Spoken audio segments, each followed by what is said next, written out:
Hey, what's up guys? My name is TiPit, and as you guys know, normally my videos are very serious and I try to be very direct about what I want to say, but this time I thought I would go a little bit more ad-lib and just a little bit of my thoughts about World of Tanks. I've been playing this game for a while, so I do know something about it through the patch histories and such. The first thing I would like to say is just about the skins, the map skins. Those are something I really don't like. World of Tanks likes to advertise them as totally new maps, and yes, not only do they have an extra skin, in other words they have different colors and different textures, but they also do have certain elements sometimes are changed. So you have Erlenberg, you have Winterberg, you have Himmelsdorf on fire I believe, Erlenberg, there's a few other ones. Either way, what I think is annoying about those is that they advertise them as totally different maps, and not only that, but it seems to increase your chance of getting the map.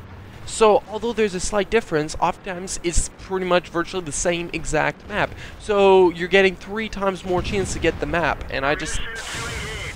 yeah, Fire Salient Tail, so it's just really annoying to me for that fact. Although it can be interesting, it's not a new map. Just, I don't know, just, you might want to sort of look into that. Also, there's just a fact about how the tanks are coming out are oftentimes very powerful. The mouse used to be the most powerful tank in the game, far superior to everybody else, and like a lot of people might say that's unbalanced and it shouldn't be like that. I would tend to agree, but then again, it's come to a point where it's actually the opposite.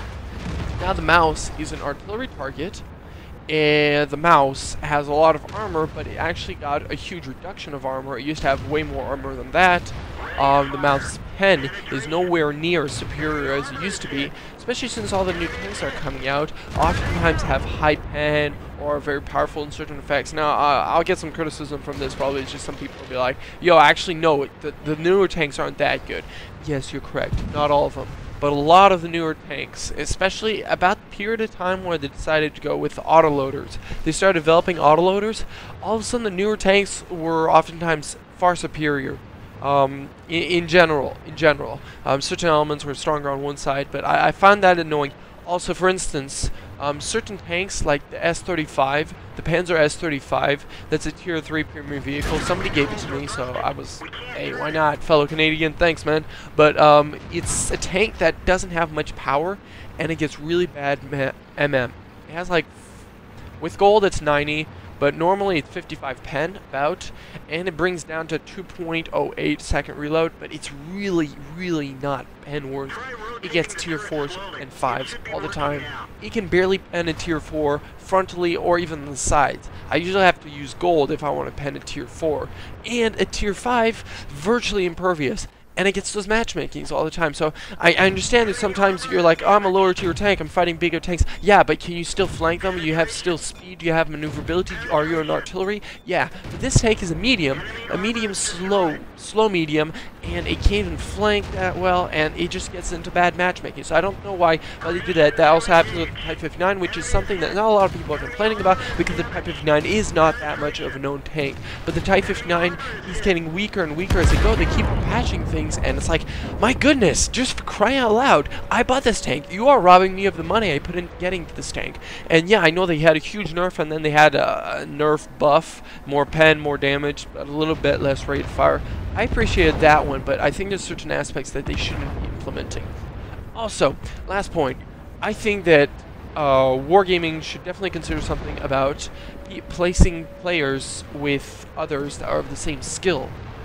What happens is, when a player goes into lower tiers and he's a good player, he stat pads. I have a lot of lower tier tanks, and I love them. I'm not doing it to stat pad, but I love them. M4 with the derp gun is hilarious, but I think that a lot of people just go back in the lower tiers, especially when the KV-1S was actually a very powerful tank, and they stat pad.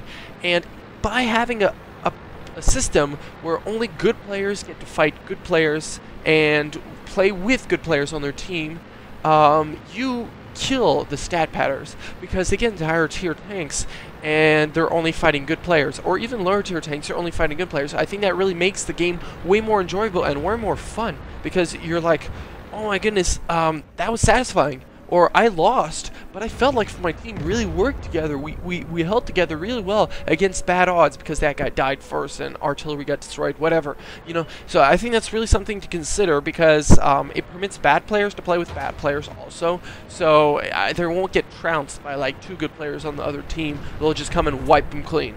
And I know that one of the problems with this perception also is just how there would be you know, platoons, how would it work with platoons and stuff, but you do the same thing that you do with tank tiers. You go to the higher tier, so you go with a higher skilled player. So if the guy is lower skilled than you, he's actually being brought up, so you're not actually stat padding by getting pulled back in the lower tier or lower skill level. So that's definitely something I think Wargaming should implement, and you know, I think it'd be good. But then again, hey, who am I? I'm just TiPit. Peace out, guys. Thank you for watching.